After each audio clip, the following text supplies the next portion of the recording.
Welcome to Secrets of London with me, Mark Munro. When I was studying to be a London taxi driver, I had to endure rather a rigorous examination process. During one of the examinations, the examiner asked me, "Mr. Munro, can you take me from the In and Out Club to St. Stephen's Tower?"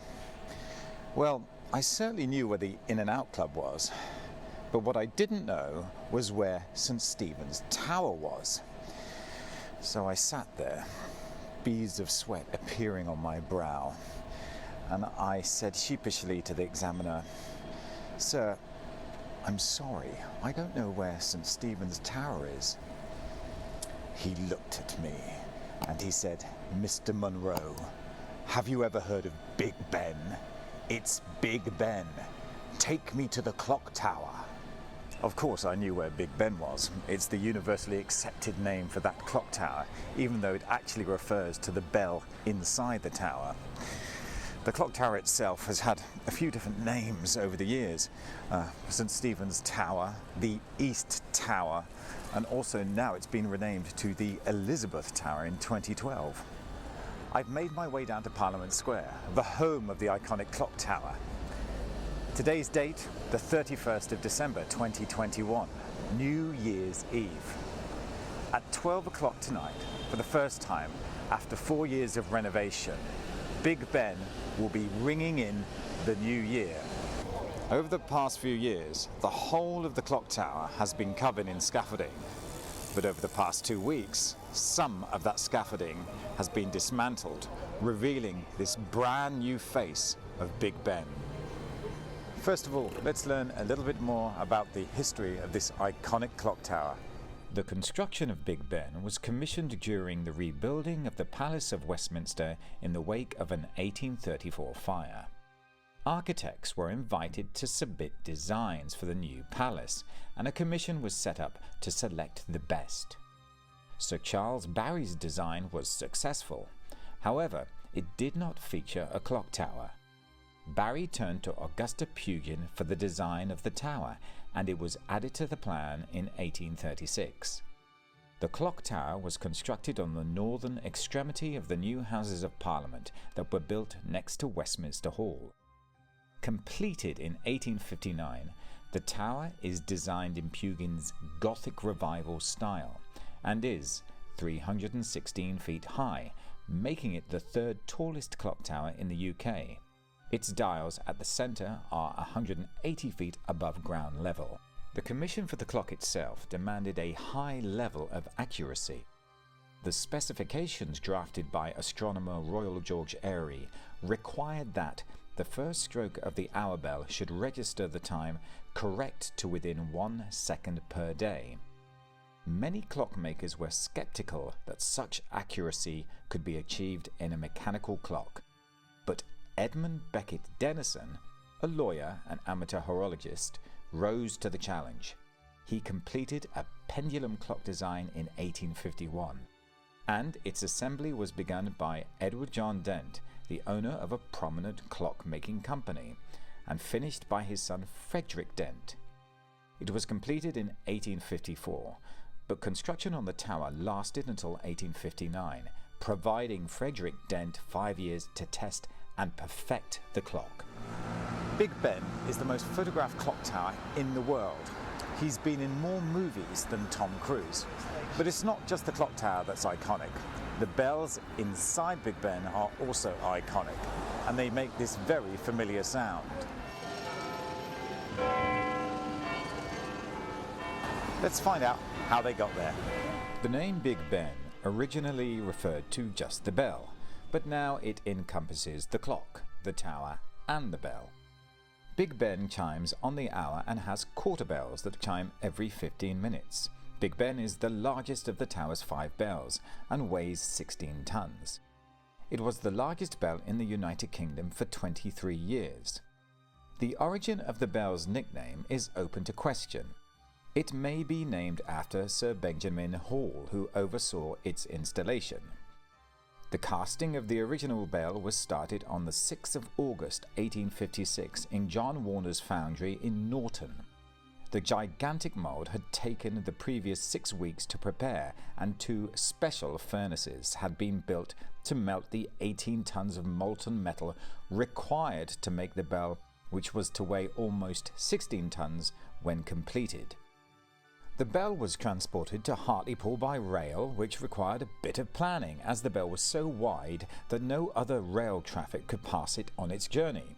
From Hartlepool it went by sea to the Port of London, where it was loaded onto a low carriage, and a team of 16 horses hauled it to the Palace of Westminster. Popular myth has it that the bell shattered the first time it was struck, but the reality is that it was many months after the trials began in October 1857 that it cracked. While arguments raged over who was responsible for the faulted bell, it was generally accepted that the damage was due to the fact that the clapper being experimented with was far too heavy for the bell itself. It wasn't until February of the following year that the Norton bell was taken down from the gangtree it was being tested on and broken up. The fragmented parts of the bell were transported over to the Whitechapel Bell Foundry, just east of the city, where they were melted down for recasting. The casting of the new bell was carried out in April 1859 and is still known as Big Ben. It weighed 2 tons less than the original. So why has Big Ben been shrouded in scaffolding for the past 4 years? Well, it's not just the iconic clock tower that's needed some tender loving care. The whole of the Palace of Westminster, aka the gasworks as we call them in the cab trade, because of all the hot air the politicians spout inside. This building has also needed serious renovation. Let's find out exactly what's been going on. The Palace of Westminster is an icon of our nation's past, present and future. It is the home of our democracy and a workplace for thousands of people. The building has played a unique role in our political history for 900 years and has been under repair along with Big Ben since 2017.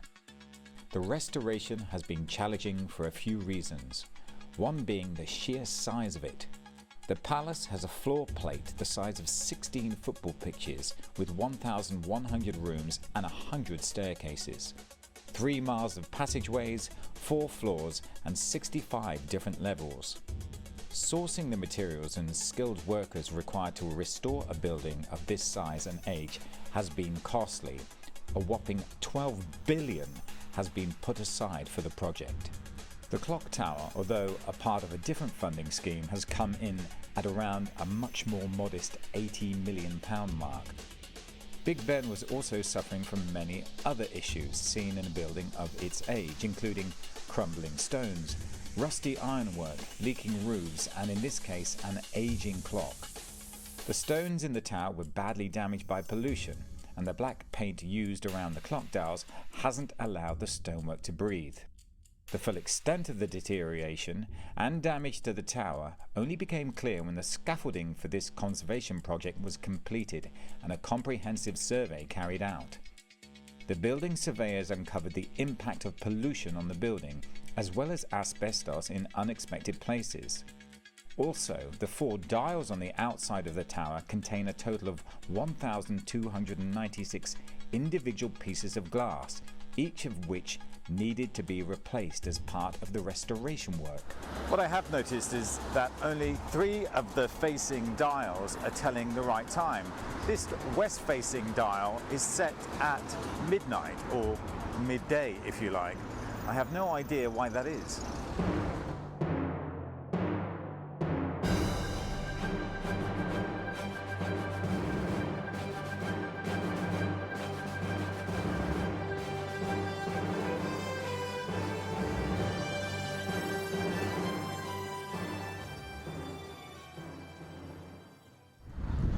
After you've visited the most famous clock tower in London, Big Ben, why not make your way here to Victoria and visit his little brother?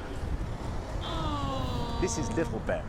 He's just as handsome and well worth a visit. So come along and give him some attention. Thanks for watching Secrets of London with me, Mark Monroe. I've really enjoyed creating this content for you this year. I could not have done it without your support. Thanks to all the subscribers, and well, I wish you all a very happy new year and a prosperous 2022. And remember, stay tuned.